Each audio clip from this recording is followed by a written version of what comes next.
Okay, hello friends, Thunder Ridge Homestead here. I'm just doing a little project today in the garage. I'm just kind of bringing you along with me. We are doing a little bit of a staining project. We've been doing some remodeling in the house a little bit. It's been pretty much kind of going on off and on since we moved into this place, so it's just something we're always working on in one way or another. But we bought some doors to replace the beat up old hollow core doors that were in here originally. We bought these doors at Habitat for Humanity Restore, and they are door blanks, but we are trying to use them to replace some old hollow core doors in our house. And we've got them all up. They're a door blank, which means it's just the slab of the door, the holes and everything we have to cut, and plus we had to cut in the hinges and so forth. And I did that already.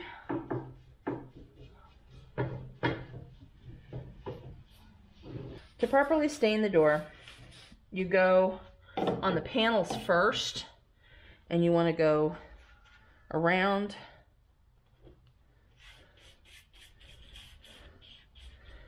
the edges like this.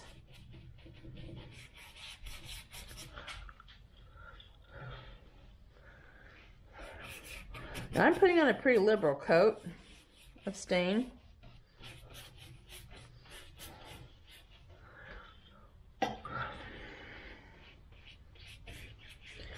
And this is an oil-based penetrating stain from Minwax.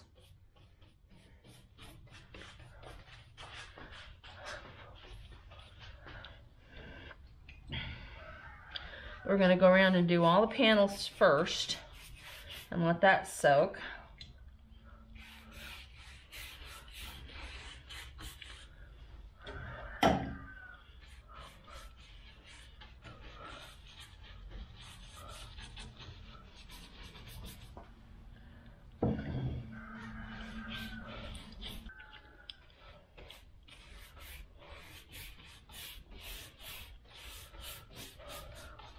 Anytime you're staining a door or anything in your house, you want to be sure that the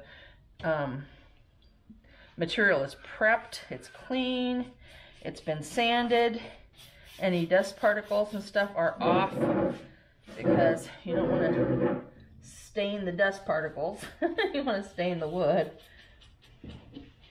And any oily residue, if there's any oily residue on a door, it needs to be sanded until you've removed all of that with like a real fine, like about 100 grit sandpaper. Okay, once you get the panels done, like I said, this is a penetrating oil stain, so we're gonna just stain away as rapidly as I can and let it soak. And then we're gonna come back with a cloth and remove any excess.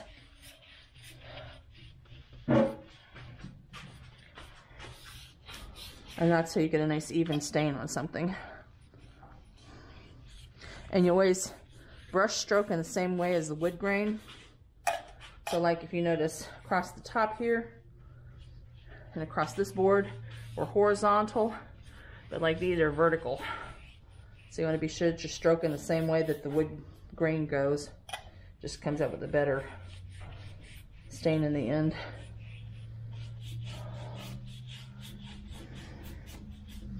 And you know, they're not going to be completely even because, you know, different portions of the wood are going to soak up the oil differently. But you can have a pretty good uniform staining if you do this.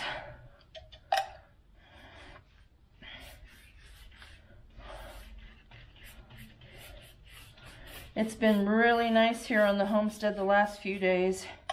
It's been about 65 degrees outside, which is just, well, for Missouri, I guess it's not that weird because Missouri's always weird, but it's a nice thing to have in December when you've got some warm days. And we've done quite a bit outside, but really my outside work's pretty much caught up. So that's why I'm in the garage today working in my mess of a garage, trying to get some projects completed.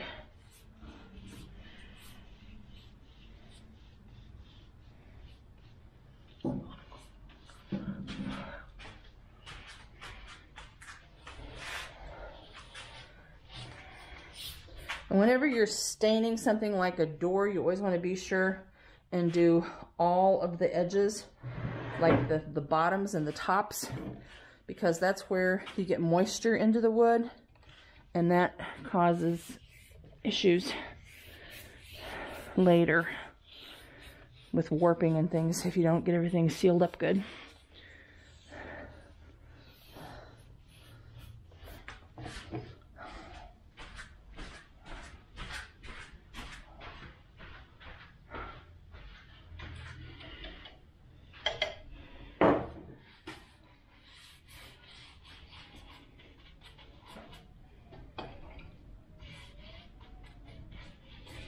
I'm thinking that the reason these doors were probably donated to Habitat for Humanity is because there are a few little like dings and things on them. Like there's a big kind of a ding right here on the door.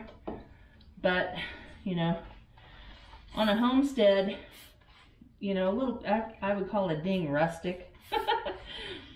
And to buy these doors new, it's a 30 by 80 solid pine door, and they're like $220, $240 a piece if they bought them new for the same exact door blank. You know, nothing different, no pre-hung anything, just this exact same thing. And I was able to get these for $40 a piece. So win-win.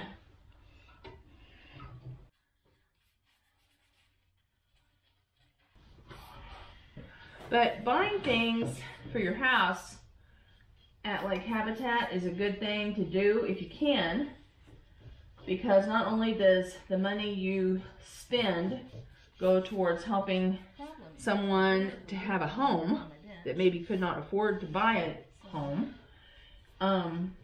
it is also a good way to save money on your own remodeling. So that is where I like to shop if I can.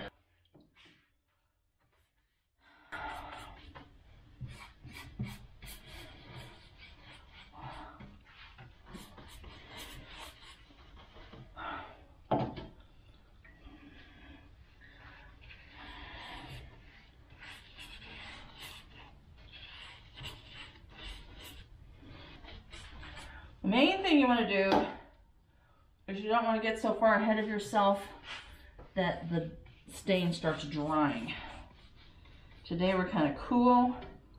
There's not any breeze where we're at, so we're good as far as it drying too fast, because you want to be able to wipe it before it all dries on here.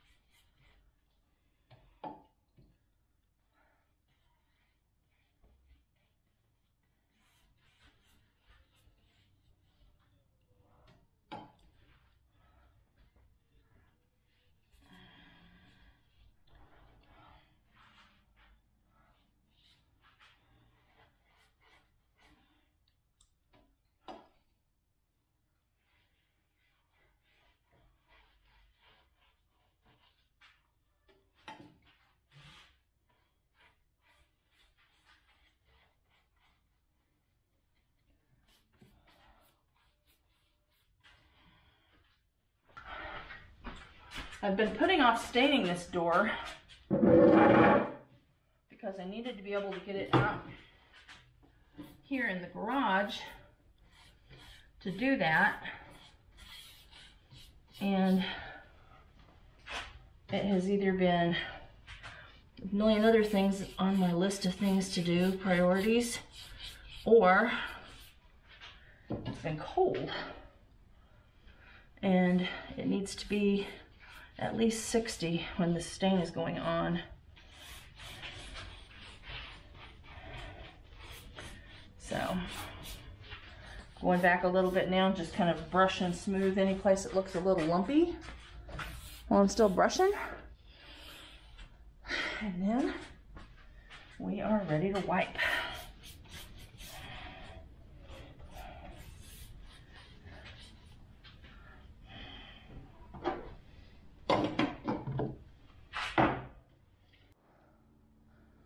I'm just going to start wiping with some paper napkins.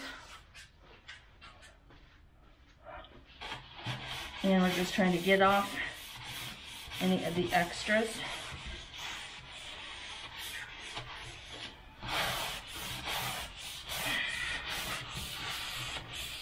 And I try to wipe first, the first place I stained with a brush.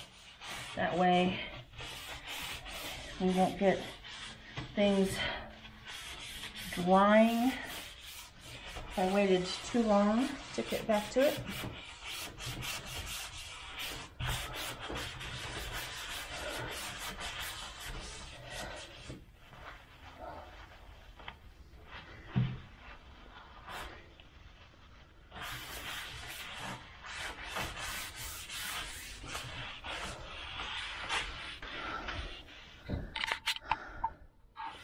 I hope you can kind of see how it's looking.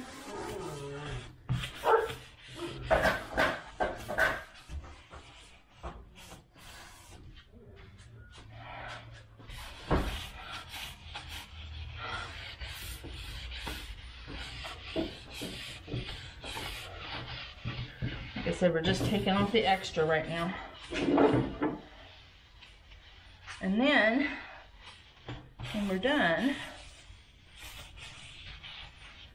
we will rub it down with like a diaper cloth, a cotton cloth with no lint.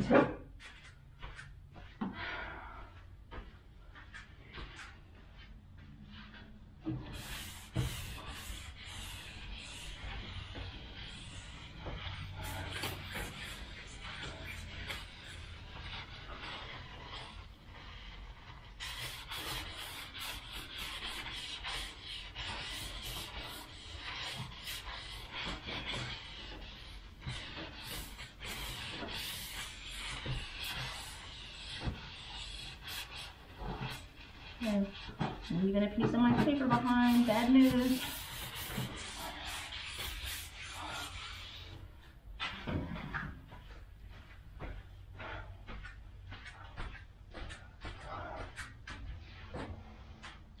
And these oily rags actually can catch on fire through spontaneous combustion. So you have to be sure.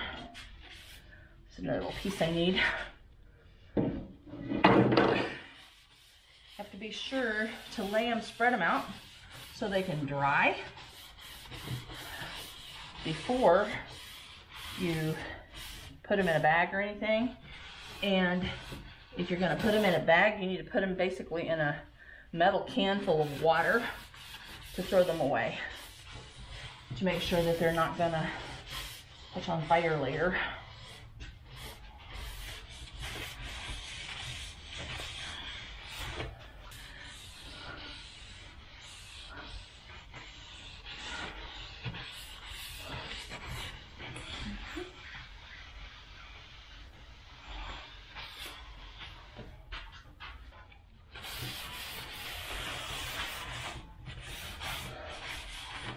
Okay.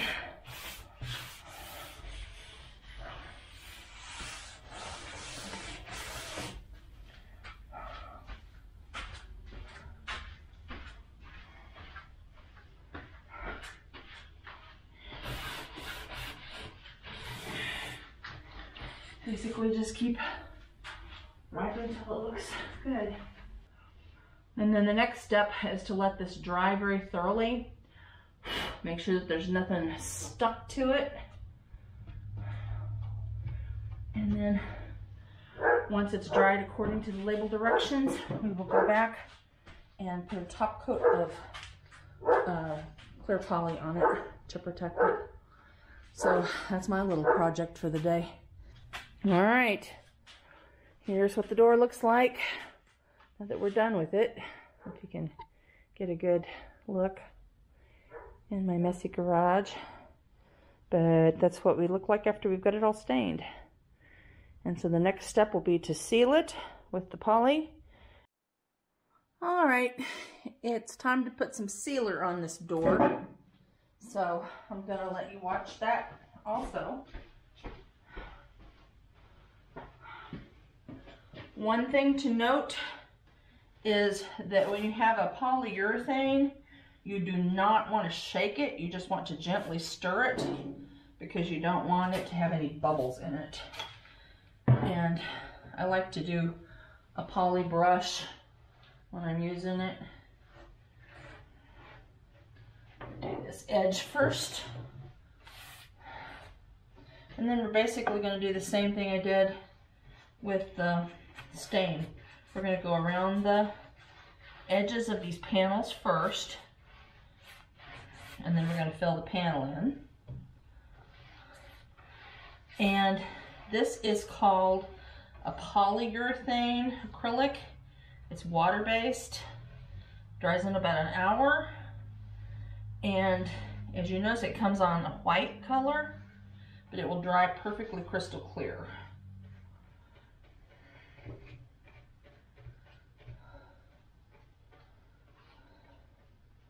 Some different depending on what you're using for clear coats. Some of them actually have a yellowness to them, but this does not.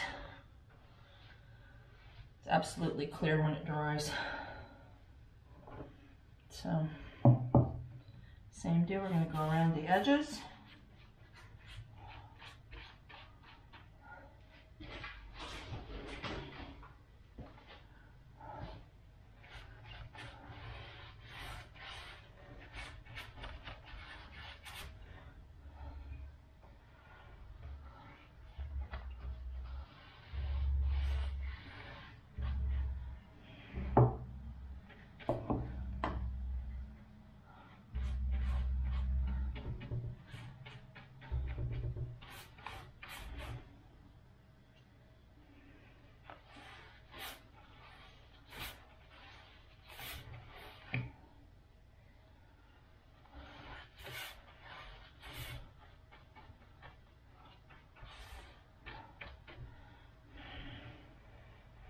An added advantage of the being white is you can kind of see when you have too much in a spot, and you can go back and smooth it.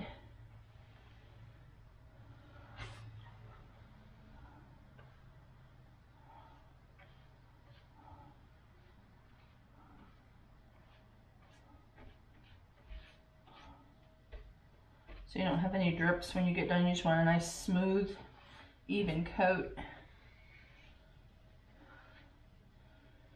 Okay, and I'm going to do this centerpiece panel.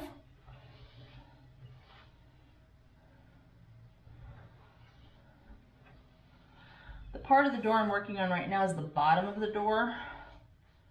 I know it's kind of hard to tell when you're looking at it sideways like you guys are, but that's the bottom end.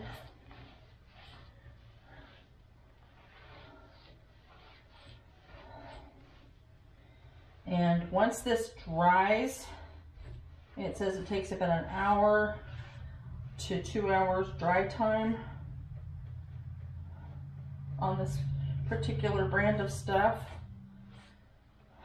And once it dries, I will sand it lightly with 150 grit sandpaper, and then I will go over it with a tack cloth to take off any excess dust, and that very, very fine sanding will give it just enough, what they call tooth, that the next layer will adhere properly.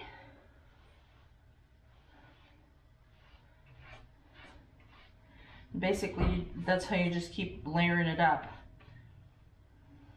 And generally speaking, for something like a door, depending on, you know, the use area, obviously, This is going to be a bedroom door, so it's not going to have, you know, like a front door would have an awful lot more stress put on it than a bedroom door would.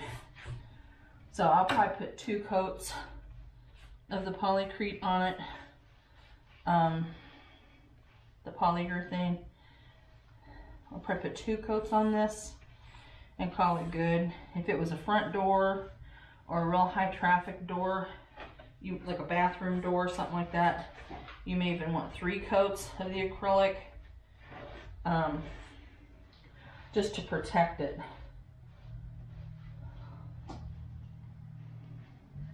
Like I said, I'm always brushing the same way as the wood grain. And it looks just kind of like, if you do it right, we've got just kind of a fine haze on it. Again, we are sealing the bottom of the door, the top of the door, and all the edges, because that prevents moisture or anything like that from causing the door to warp.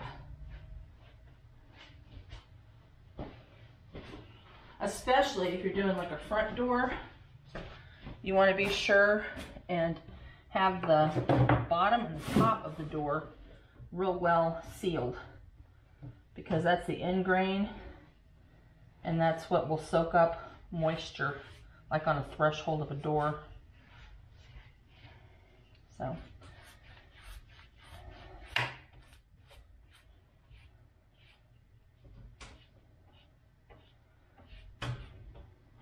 try not to go back too many times if you can help it. But every now and then I see a little spot that I dripped. So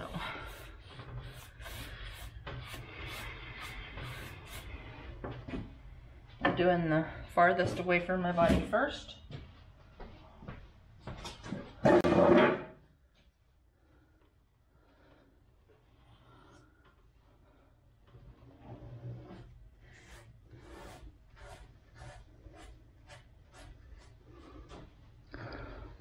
Whoops, sorry.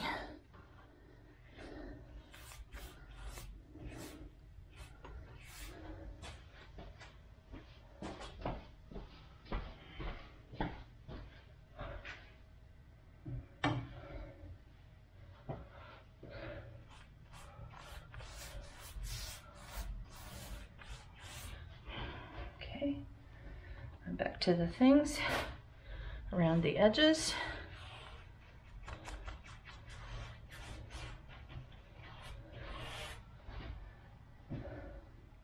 Another hint I can give you on sealing and painting is when you use a natural bristle brush, especially, you want to pull the bristles with your fingers real good before you start painting to make sure any loose bristles are out of it. I usually knock it around quite a bit, up and down and in and out, to make sure if there's any loose bristles, I get them out before I start painting or staining or sealing, because nothing is more irritating than working on the middle of a varnish, a final varnish, and having one of the bristles of the brush come out and be stuck in the varnish. Because that means you've got to go back and sand that area again. I'm going to take it out and start it over, because you cannot leave a bristle in the brush stuck in your varnish. This would not be good.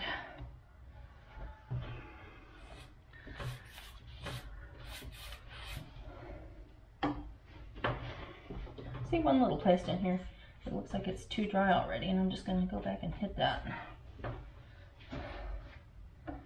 Make sure I don't miss any spots. Again, that's why I always do 2 coats of a sealer, because if you miss a spot the first time, the second coat will catch it. I tried to be thorough and I tried to do a good job as possible, but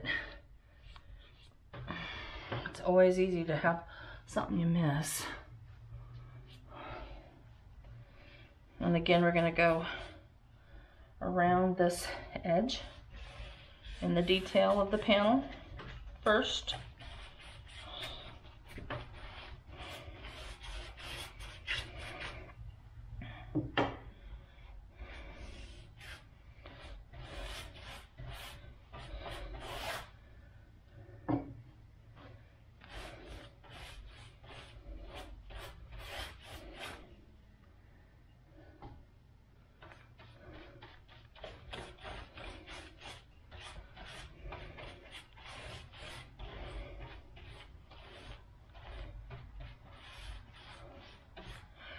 And I've noticed when I'm doing this, it's better to have a light coming from one side than it is to have a light directly on it, because you can tell what you're doing better if you have a side light. Just helps you to have better vision of it. Okay.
Another thing you want to be aware of is that you have your sealing and staining and so forth. Read your label directions and make sure it's actually in the proper temperature range for what you're trying to do.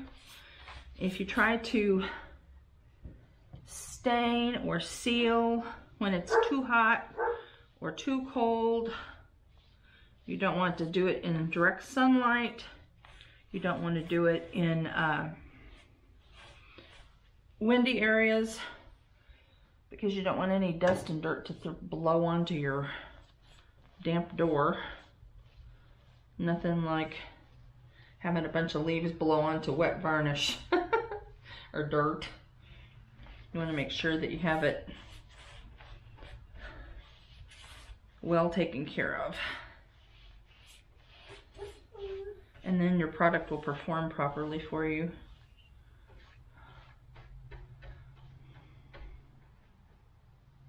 There's a little speck of something.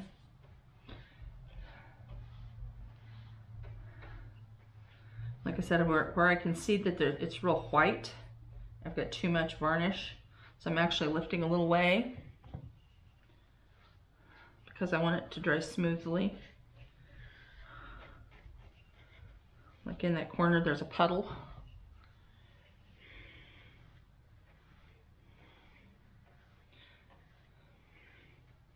And I find out if you're stingy with it, it won't dry very smoothly because it'll leave brush strokes. If you put on plenty and, you know, give it a chance to dry, it'll kind of level out a little bit if you've got it on a flat surface like this.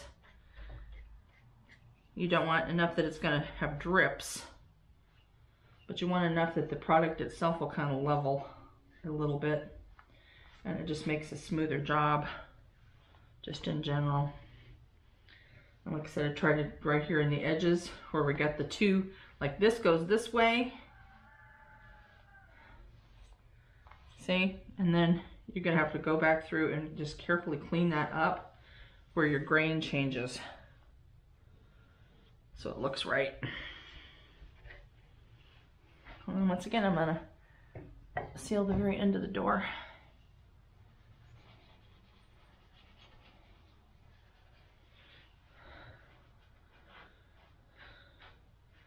Make the door last a lot longer.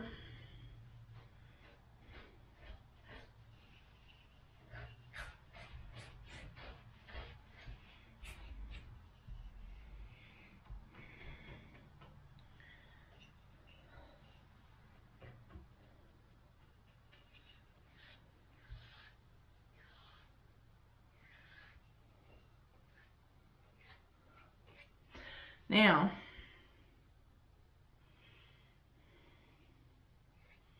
kind of got job done. Time to let it dry. And I'm gonna put my bag in a little Ziploc, my brush in a little Ziploc bag, because I'm gonna do another coat, and so there's no sense in cleaning the brush and starting over. So I will wrap my brush up real good, and it'll keep the air out of it, and it'll keep that wet, so it will stay good till the next time I'm ready.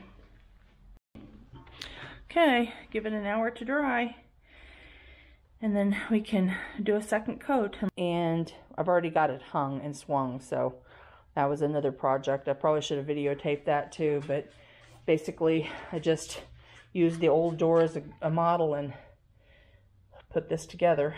Like I said, I think the reason that this was probably at the Habitat store is it does have some scratching on it, like right, can you see it right in here? I've got scratches, and I've got some scratches down here at the bottom of the door, and those were there when we bought it. But if I'm gonna have to pay a choice of paying $40 for this door for my farmhouse, or $220 to $280 for the same door, guess which one I'm going with? A few little scratches and a $40 door. It's going to look a whole lot better than the hollow core doors that were there originally, and you know, every little bit helps. So, well, thanks a lot. We're going to just let this dry now, and I'll try to bring you along later. Thanks for watching.